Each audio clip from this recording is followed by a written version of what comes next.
Well, hello everybody, my name is Quinn, and today we're going to be doing a video on the evolution of audio and video outputs to TV. So, I won't be going into the very beginning. This is just a quick rundown of 3 of the main evolutions. So, we're going to start at RF. Now, this isn't what a normal RF would look like. I'm not gonna take the camera over to the back of the old TV, but this is an example of a Nintendo adapter. So, and I'll get the my Atari is right here, so I might as well show you how this hooks up. So, first I'll show you the box, what it looks like. So this is a Nintendo specific one, so this won't look as normal as it's supposed to. I think you can see, yeah, there, it's a Nintendo one. And this screw might look like it screws into something so you can screw it in the wall. No. RF connections were made to the antenna screw on the back. It was this big screw that this would have been a nut, and you would have screwed it on, and this pin in the middle would have, like, poked a hole in it, and that's how you would have been getting connection. Then on the back, you would have plugged this little plug in. So I'm going to demonstrate how that would have worked. I'm not going to screw it anything in because, as I said, there's nothing to screw in. Okay, so as you can see, we have the port right here. I'm trying to look. Okay. We have the port right here. And then what you're going to do, as you see, we're going to plug it in. And there you go. That's how it works. It's as simple as that. But it gets a little hard when you have to get it back behind the TV, and it gets a little frustrating at times. So I'm going to show you something that helped with the screwing part of it. Definitely helped with the screwing part of it. This is a double adapter. So as you can see, this thing has, okay, this is what the screw thing would have looked like, actually. Let's get that in some lighting. There's the hole in the middle. And these things, as you can see, it's a little screw with a hole, but it's not to screw in. This actually would have popped in, and that's it. It would just plugged in and nothing else. It was a plug, so you didn't have to screw it on, and wasn't as pesky as this. I think these adapters were made well along in its lifespan, in the lifespan of the RF connection.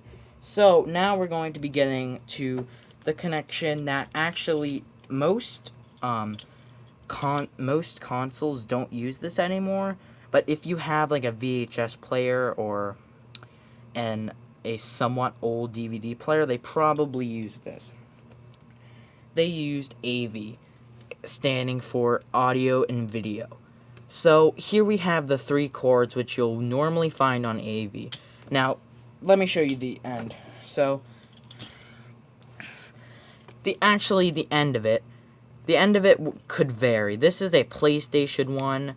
The one for the N64, GameCube, and PS3, and not PS3, N64 were way different from this because they were all for Nintendo.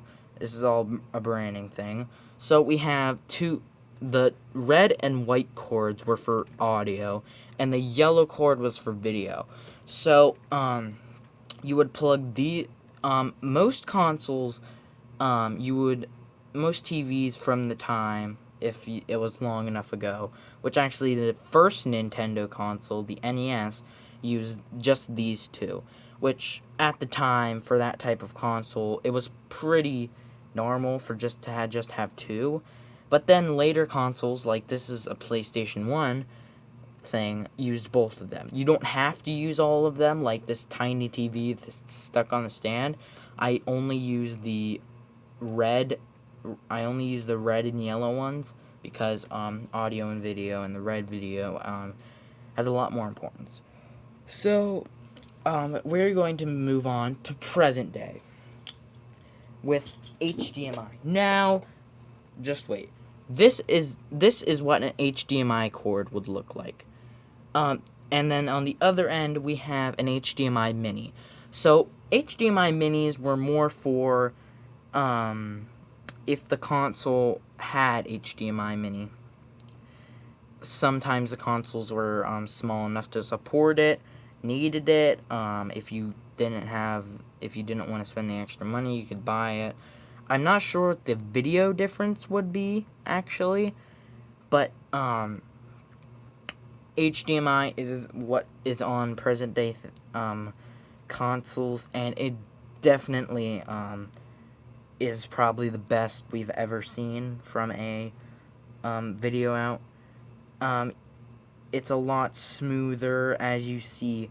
I think we won't, for a while now, we probably won't be getting an upgrade from HDMI. Don't quote me on that at all. We might be getting a new thing, because we're in the console generation. We're actually getting to 8K resolutions using HDMI. I'm sure many years into the future we will have a new connector on most